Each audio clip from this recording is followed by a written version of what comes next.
Des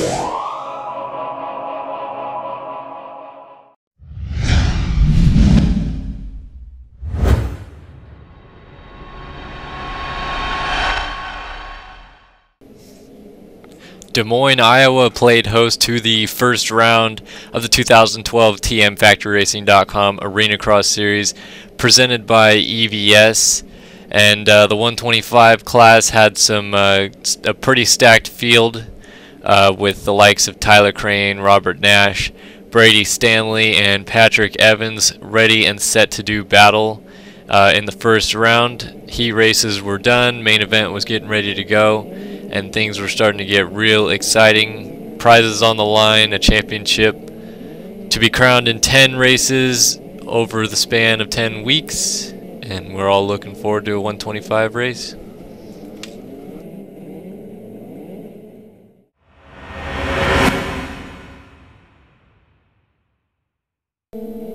The first 125 main event of the season got underway in Des Moines, Iowa, and it was a good jump up the inside for Robert Nash, but Patrick Evans snuck up even further on the inside and grabbed the Holeshot number 11 on his Yamaha 125. Evans led for about a lap and then swapped in the whoops, was able to save it, but that allowed Tyler Crain and Robert Nash both to get by. And then Crain had this issue with the lapper here, which allowed Robert to get back by for the lead. Lappers were already becoming a factor on about the 4th lap of the race. Brady Standley was up to 4th early on in the goings. Robert got involved with a lapper himself, so karma for him.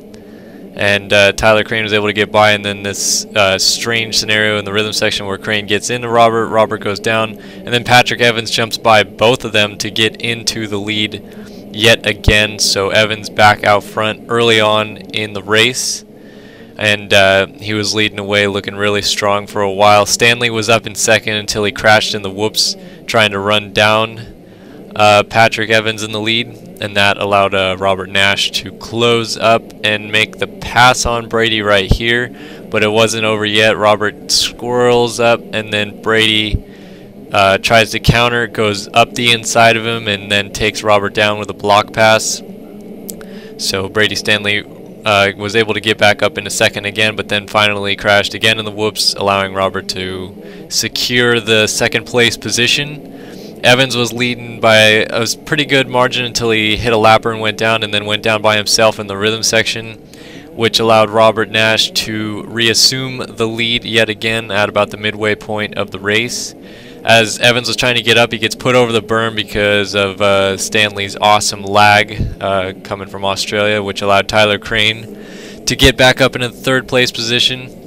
Then there's a Nash versus Standley battle, as you see Standley trying to cut under him here, and then Standley jumps into the rut in front of Robert. Robert has nowhere to go, hits him, goes down. Stanley amazingly rides out of his crazy crash, as you see him come back onto the track right there. Crain got up into second and then gets landed on the finish line jump, which allows Robert back by, and then Standley goes down in the whoops trying to avoid some lappers, and then that allowed Robert Nash to take the lead for the final time away from Brady. Tyler Crain was trying to stick with Brady, but then gets plowed by a lapper in the rut, and that allows Patrick Evans to get back by for 3rd place, but Tyler Crain was able to sneak back up the inside of him with 2 turns to go and repass for the 3rd place position. But in the end, it was Robert Nash, number 19, on his Suzuki, taking the first round of the series, and led away from Standley, who was only a few seconds behind at the end. Very close racing in the 125 class. Some good battling all around, but in the end, it was indeed Robert Nash taking the win ahead of Standley, Crain, Evans, Cody Darr, Richards, Jesse Mullins, Clay Alfrey, Patterson, and Stone in the top 10. Definitely some good battling going around between those guys, and that's going to wrap up the first round here from Des Moines of the Arenacross Series. 250 class recap, be sure to check that if you haven't already seen it, and that's the first round of the season, so that is actually the official points after one round. Be sure to continue to check back on vurbmotogamers for more of these recaps, and be sure to check out the Arenacross Series if you already haven't. For daily motocross pro and am coverage, be sure to log on to vurbmoto.com, and if you like us, prove it.